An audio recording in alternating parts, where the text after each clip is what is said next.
Welcome to Resiliency Redefined. I'm your host, Robyne, and I am thrilled to share with you information about resiliency, well-being, performance, education, business, parenting, and everything in between. I'm committed to joining you each week to talk about these big ideas and bring them into action, habits, tools, strategies, tactics that allow us to finally uncover what it takes to truly be well. And I'm just so excited that you're here.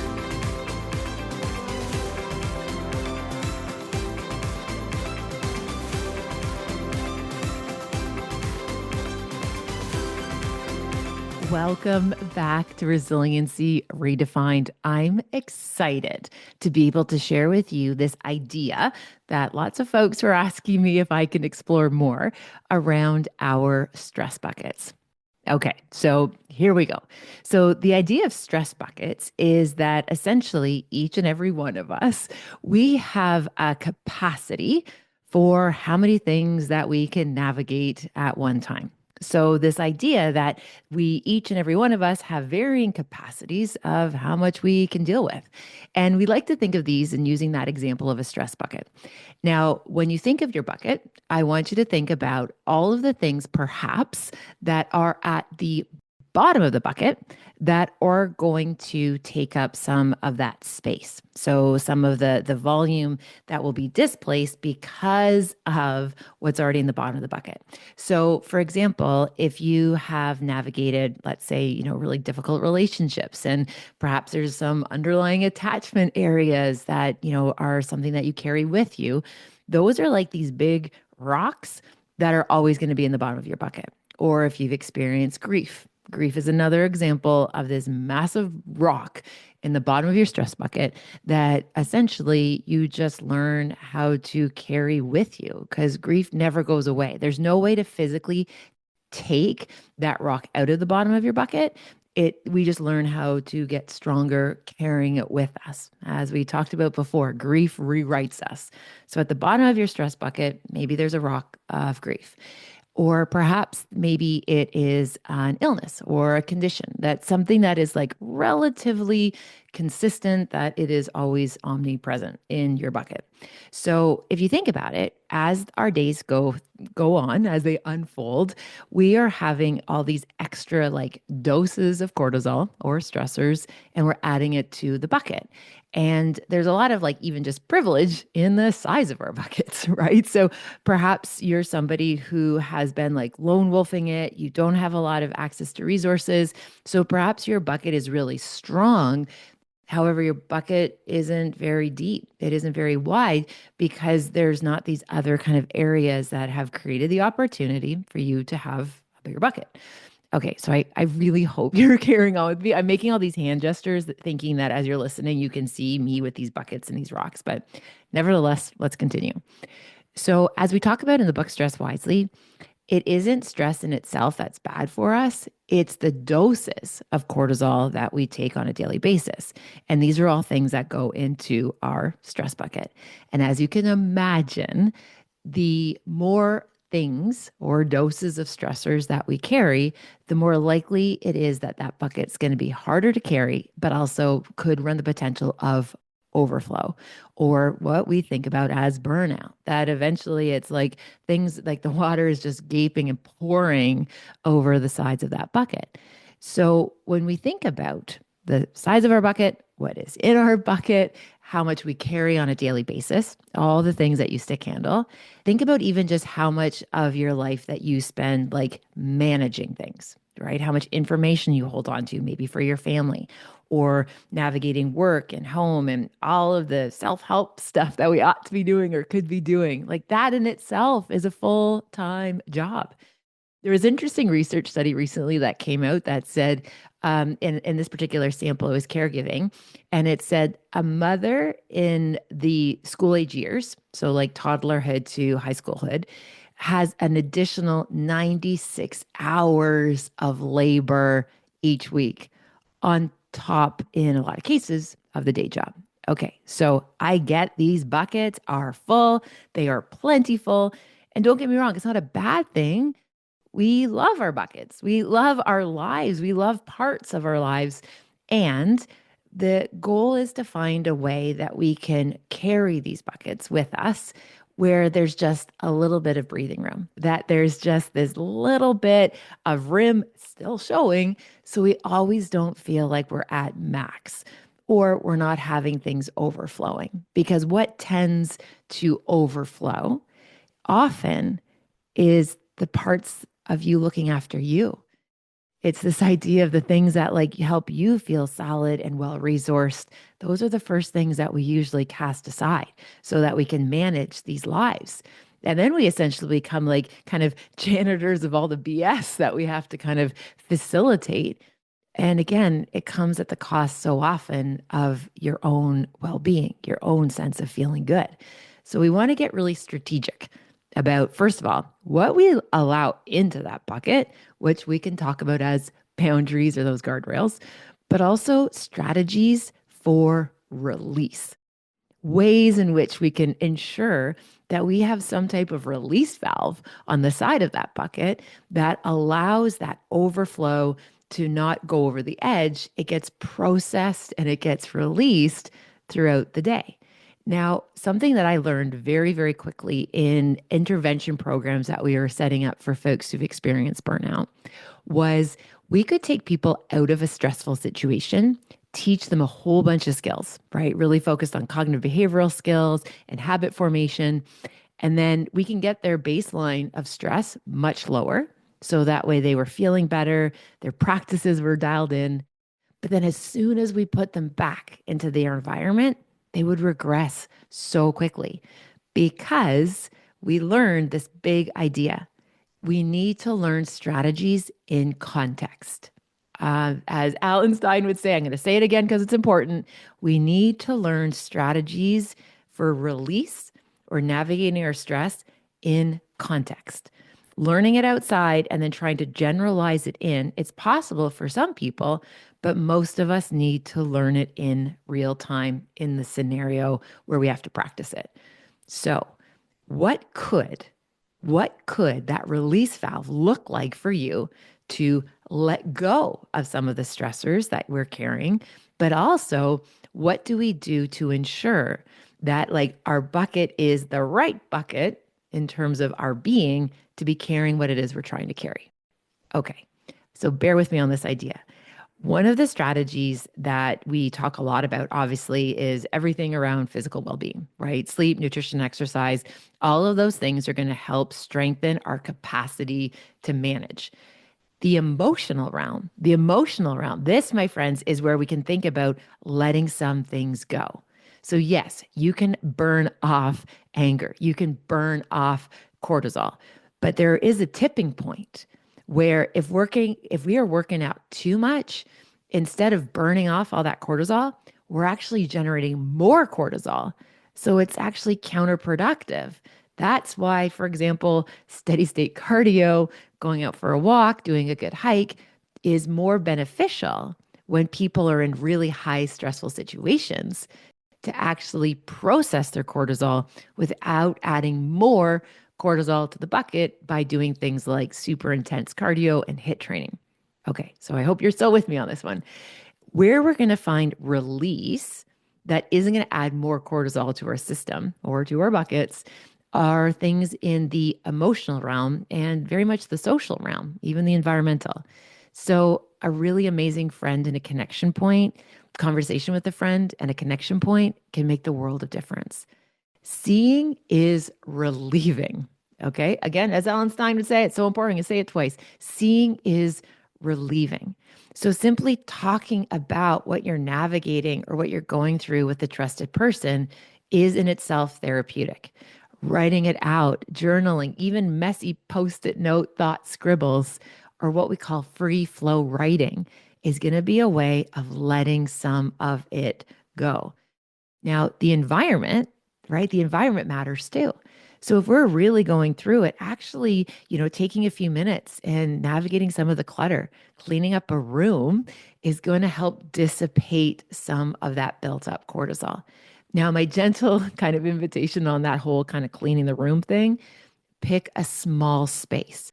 If you're something like me, or a little bit like me, perhaps you've like felt like, oh, I got to kind of tidy it up. Everything feels overwhelming. Our thoughts are scattered. So we're going to clean up our space as a way of bringing back order and control.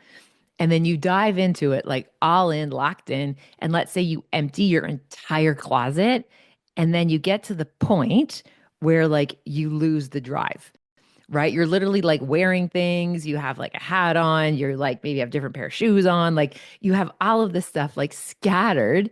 And then all of a sudden you're like, oh, okay, I'm feeling better. But now, oh my goodness, I don't have the energy to put all this stuff away. And then we usually end up just shoving it back in and we'll save it for the next time we need a little bit of a rage clean.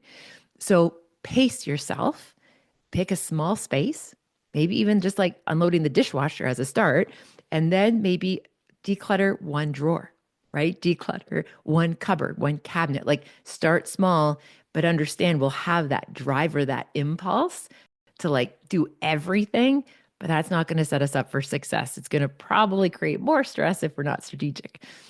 The other piece here is recognizing the other forces of recovery that we talk about in my research could be things like listening to music, right? Like just giving yourself an opportunity to do a little bit of monotasking, single task focus, listen to music, get outside, go for that walk, talk to that friend, practice gratitude. All of those things are going to help find places to be able to release all that built up stuff in our stress buckets. Now, the other invitation I would encourage you to think about is that we want to be very strategic about some of those stressors that we're carrying into tomorrow because we're actually choosing not to process them today. So, hear me out on this. I noticed a wee while ago that I was like carrying the same stressor over and over and over again.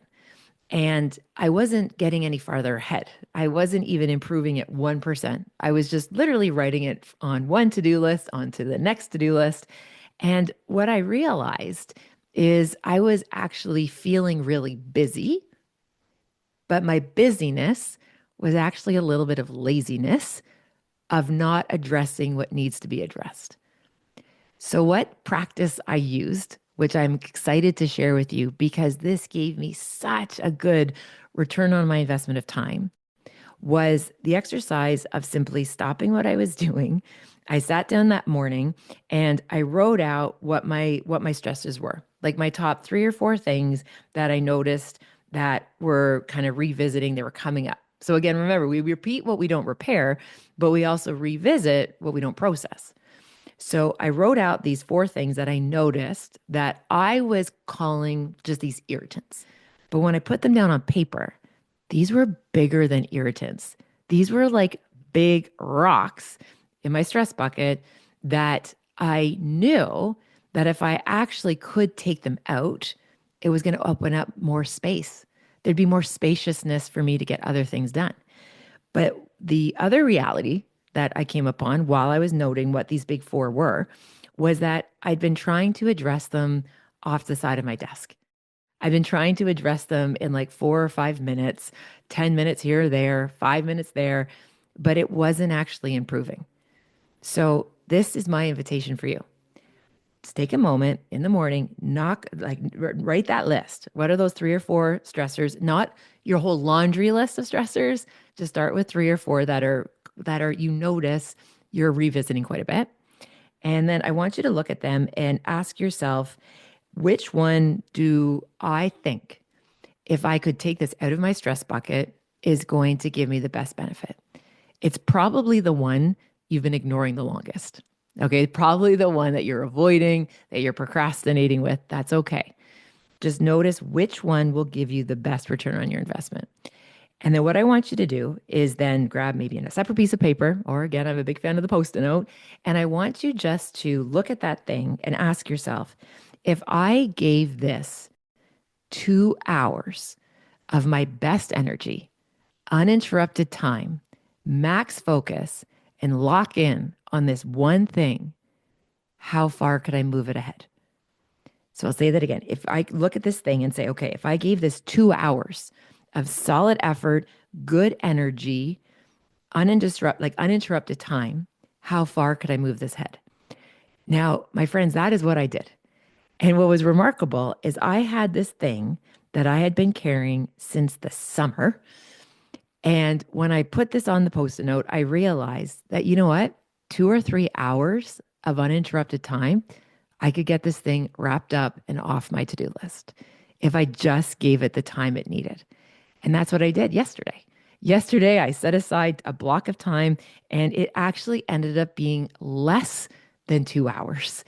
And my friends, this thing now is off the list. So, getting strategic about how we tackle those big rocks in our bucket that are removable really makes a positive impact on our capacity to carry more and to do more, or perhaps maybe do a little bit less. So again, I'll repeat that just briefly. So map out what your top things are that you know you need to address. Figure out which one's going to give you the best openness in your calendar or just the most relief to have it finished. And then ask yourself, if I gave this 2, maybe even 3 hours of top performance, like literally my best energy, zero distractions, get it done. What's that going to look like? What's that going to feel like? And then see if you can do that. Put that to the test. Try it out. See how it goes. Now, the other kind of idea is I noticed when I did that, the other things were still on the list. Of course they are. So my idea that I'm going to carry forward is that make sure it's once every 3 days for me. I'm going to make sure that I have at least one block of time where I can get rid of that stuff, right? One block of time in a 72-hour period where 2 of those hours are for getting rid of that stuff. And my invitation for you is to try it out. See how that works for you. Because again, there's things in our bucket that are permanent for all intents and purposes that we won't be able to get rid of. However, you might notice there's quite a few things in that bucket that you actually can release, remove, process, finish that will give you more spaciousness. So that way you can have a bigger buffer behind to the edge. So again, the idea ties back to the notion that I hear so often people say like, oh, I want you to give 100%, 100% at home, 100% at work, 100% in every facet of your life. My friends, if you can give 80% in most facets of your life, you have breathing room for the unexpected. You have breathing room for when somebody forgets a pair of shoes and now you have to drop off a pair of basketball shoes. Or you have breathing room when that friend says, hey, Robyne, I'm going through something. Can I have 10 minutes of your time? If my time is so blocked that I don't have 10 minutes in my day to show up for my friend, that tells me I'm not doing this right. That tells me that I've overscheduled myself to the point that my values don't have a place to be executed, to be practiced, to be leaned into, to be lived. So I hope that's helpful for you. I would be so curious to hear if this idea of bucketing, this idea of task focus, idea of prioritizing the things that we shouldn't be carrying because we can move on and we can release them are helpful for you. And if they are helpful, again, please let me know, but also pass this on to a friend that you might think could benefit from hearing this idea. I hope it could benefit you as much as it benefited me. Thank you for listening. Enjoy your day, and I look forward to connecting with you again. Bye for now. Thank you for spending time with this podcast episode today. I hope you found something helpful in Resiliency Redefined. Please feel free to share it with somebody who you might think could benefit. Maybe there was something useful, something in particular that you think you could pay forward. Also, if you have a moment, please feel free to rate and review this podcast wherever you like to listen to your podcast. It means the world to me. And again, thanks for your time. Thank you for your interest. Take good care, and I'll see you next time.